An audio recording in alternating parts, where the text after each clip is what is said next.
Good morning, Bucknutters. It's Thursday, December 18th, 2014. I'm Dan Rubin. This is the Bucknuts Morning 5 and a little bit more than that. We're going to have Steve Wiltfong on here, Director of Recruiting for 24/7 Sports, in just 1 second. But I wanted to start out by offering extreme congratulations to sophomore defensive lineman Joey Bosa, who yesterday was named an All-American by the Football Writers Association of America. There's 5 groups that get together and do this, and then if you get first team on all 5, you're considered a consensus All-American. So keep in mind the group he just joined, and he did it as a sophomore. Here are your former Ohio State Buckeyes that have won this in the last 25 years or so. Joey Bosa, James Laurinaitis in 07, Troy Smith, A.J. Hawk, Mike Doss, Orlando Pace, Eddie George, Tom Tupa, Chris Spielman, Keith Byers. That's an impressive list. So I was talking to Dave Biddle about this, and I said this, and he agreed. I think Joey Bosa leaves here on the all-time Buckeye defensive line, and that is one strong statement for a program. This is not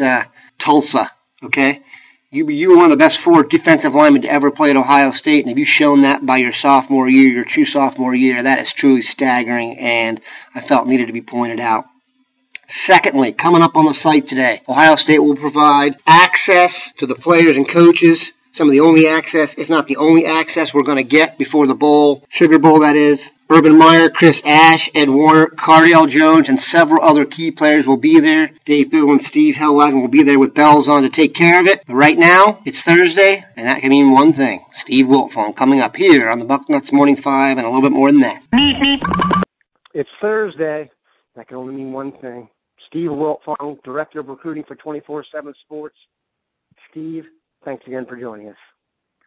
Daniel, good morning, and I don't want any BS. We're doing this next Thursday also. Next Thursday we're on. So we're going to do a show, and then we're going to go to the Chinese buffet because it's the only place open. Hey, $5 all you can eat. That's what I'm talking about. All right, here we go. The class is certainly starting to come together, although every time I think it's done, it's not done. This week you got a commitment from Robert Landers. I have to admit, even being a Daytonian, I didn't know that much about him. I knew Wayne was having a great season. They had some great players up front. But Landers is certainly one of those names that came not out of the woodwork. He was a West Virginia commit. Kind of talk about how that took place and your impression of Ohio State adding a guy this late in the process. Well, we talked about it the same way as Davon Hamilton, but when I was in Cincinnati a couple weeks ago, kind of making the rounds and visiting high schools, Robert Landers was a name that was coming up, particularly the Cincinnati elder staff just thought he was single-handedly destroyed them in the playoffs and ended their season, and obviously Wayne went all the way to the championship game.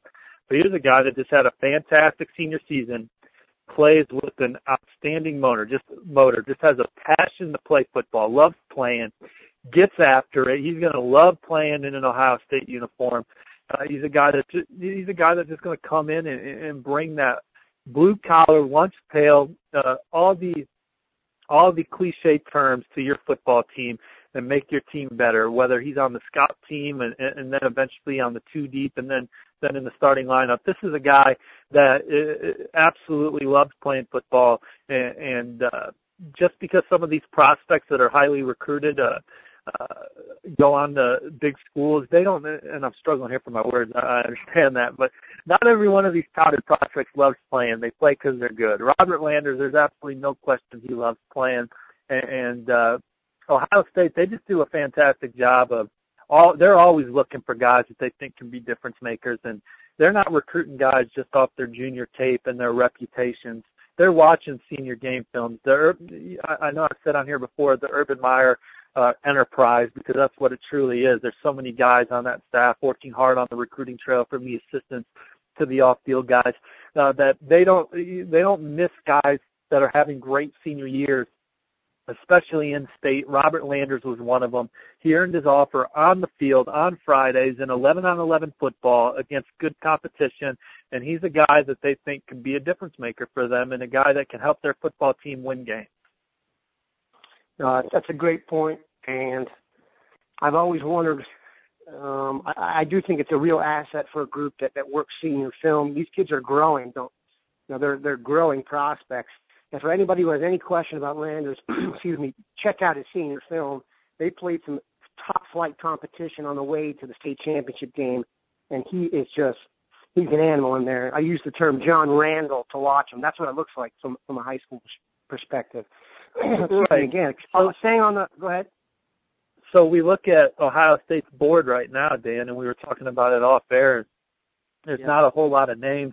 They got 24 commits in the class right now. It's a class that ranks number 5 nationally, according to 24/7 Sports, number 1 in the Big Ten. There are a couple big fish still on the board, but you never know if another name's going to pop up here as soon as we even get down here on the air, because these guys in the Urban Meyer enterprise are watching tape, and there could be another senior or two that had a fantastic year that could land an offer. Next thing you know, the Buckeyes are in that young man's top group, the top school. They get them on campus and they commit them. But so there could be a name that we're not talking about right now that could finish out this Buckeyes class. And by the way, I see that as a good thing. Speaking of names, we do know Christian Wilkins, another defensive lineman. Obviously, defensive line is, I wouldn't say a big concern for Ohio State, but given if you were looking at the team right now, probably depth in the interior of the line. With Michael Bennett graduating and Adolphus Washington going to have a decision whether to leave early, and the guys behind him haven't played as well, so there has been a great focus on defensive line. Christian Wilkins, where do they stand with him after his visit? Well, a source with knowledge of the situation that thought Ohio State was trailing, even called Ohio State a long shot coming into the visit, thought it went very well. And so it sounds like Ohio State definitely made an impression on Christian. I talked with Michael Weber, Ohio State's latest commit, or one of Ohio State's latest commit, yesterday, who took his official visit over the weekend and hung out with Christian Wilkins, and he thought the Buckeyes had a great shot to land him too.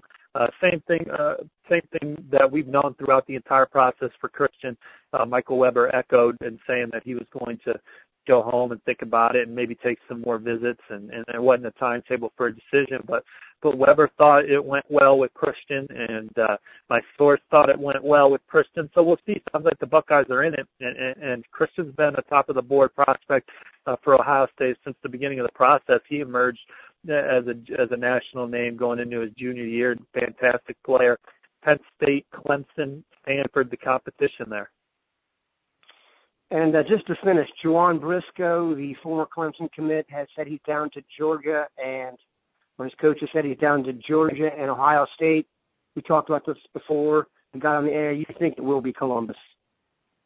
Yeah, I mean, when he decommitted from Clemson, I thought it was going to be Ohio State then. I thought it would have already happened. So it's recruiting. You never know, and I guess we don't know everything that's happening with Juwan Briscoe, but I still feel good about Ohio State. Bucknuts insider Bill Kierlich's been on top of this story.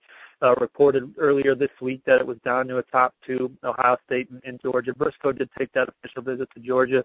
But I go over to Dogs 247, and there's just not that much talk about Briscoe right now. So it makes me still believe strongly that he's going to be heading to Ohio State. Let's end it on a good note. Steve, thanks for joining us. Make sure you bring your appetite next week so we can go out and chow. Dan, now we should probably tell the guys that we both married some Gentiles, and we still celebrate the Xmas holiday with our family. So we're going to have to cancel next Thursday. Oh, dude, more gifts the better. Peace out, brother.